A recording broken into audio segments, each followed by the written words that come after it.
Hello viewers, আসসালামু আলাইকুম। Welcome back to Mahira's mamma YouTube channel এবং ফেসবুক পেজ থেকে নতুন আরও একটি ব্লগ নিয়ে চলে আসলাম আপনাদের কাছে। তো এটা হচ্ছে শাহিরার বার্থডে শেষ করে তারপরের ব্লগ। এটা হচ্ছে আমরা আজকে বাসায় থাকবো না, আজকে আমরা বেড়াতে যাব। তো সেই কোথায় বেড়াতে গেলাম সেটাই আজকে আপনাদের সাথে শেয়ার করব। তো চলেন বেড়াতে চলে যাই।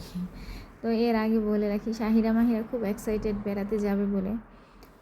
কি বলবো, অনেক অনেক হ্যাপি। সে এখানে বসে বসে তো ফাইনালি আমরা খালামণির বাসায় চলে আসছি।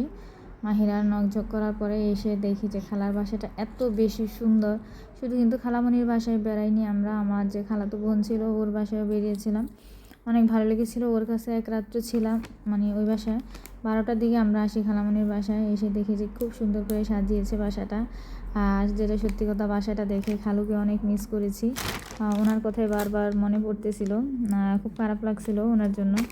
তো এই তো আমার খালামণির বাসাটা এত সুন্দর, কি বলবো, রান্নাঘর, আপনার ড্রয়িং, ডাইনিং, বেডরুমগুলো খুব সুন্দরভাবে সাজিয়েছে, দেখে আসলে ভালো লেগেছে। আর আমার বোনের মেয়ে, ও তো ওরা ফুরফুরা হয়ে গেছে বাসাটা এত সুন্দর দেখে। বড় বাসা, কোনো হিবিজিবি নেই। এই জন্য আসলে বাচ্চারা আসলে কিন্তু বড় বাসা হলে ওরা একটু খেলার স্পেস বেশি পেলে ওদের বেশি ভালো লাগে। আর সঙ্গী সাথীও ছিল, হচ্ছে খালাতো ভাইয়ের ছেলে ছিল, আবার আমার বোনের মেয়েও ছিল। তো আসলে ওই দিনগুলো ওরা অনেক এনজয় করেছিল। তো যাই হোক, রাত্রে আমরা ঘুমিয়ে পড়ি। এগুলো দেখে ঘুমানোর পরে সকালবেলা খালামণি নাস্তার আয়োজন করেছে, পরোটা, ভাজি, তারপরে হচ্ছে ডিম। তো ওনাদেরকে বসিয়েছি খাওয়ার জন্য। আর আমার মেয়ে তো হচ্ছে যে অলসের, আমার থেকেও অলসের বেশি বড় সার্টিফিকেট নেওয়া, বাট সেই দিন কীভাবে যেন নিজে হাতেই খাওয়া দাওয়া করেছে। তো খালামণি শুধু আমাদের জন্য খাবারের আয়োজনই করেনি, পিঠা, পিৎজা, অনেক কিছুর আয়োজন করেছে। আসলে আমি সময়ের জন্য আর আসলে মাথার ভিতরে অনেক কিছু কাজ করতেছিল, এই জন্য ওইভাবে ভিডিও করতে পারিনি। আমার খালামণি কিন্তু খুব সুন্দর বার্থডে কেক, পিৎজা, এই বিবিখানা পিঠা খুব সুন্দর করে বানাতে পারে।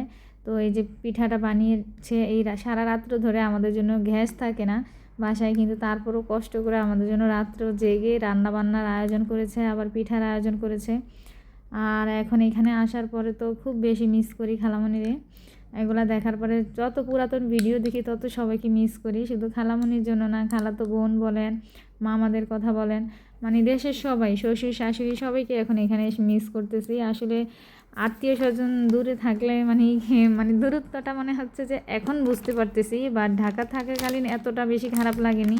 ইচ্ছে হলেই আমি দেশে যেতে পারতাম, ইচ্ছে হলেই যাকে দেখতে ইচ্ছে করতো একটু যেতে পারতাম। বাট বিদেশ তো আর ইচ্ছে করলেই কাউকে আপনি দেখতে যেতে পারবেন না। বাট এখানেও আশেপাশে আলহামদুলিল্লাহ যাদেরকে পেয়েছি, আলহামদুলিল্লাহ সবাই খুব ভালো পেয়েছি। আত্মীয় স্বজন যাদেরকেই পেয়েছি সবাই খুবই ভালো।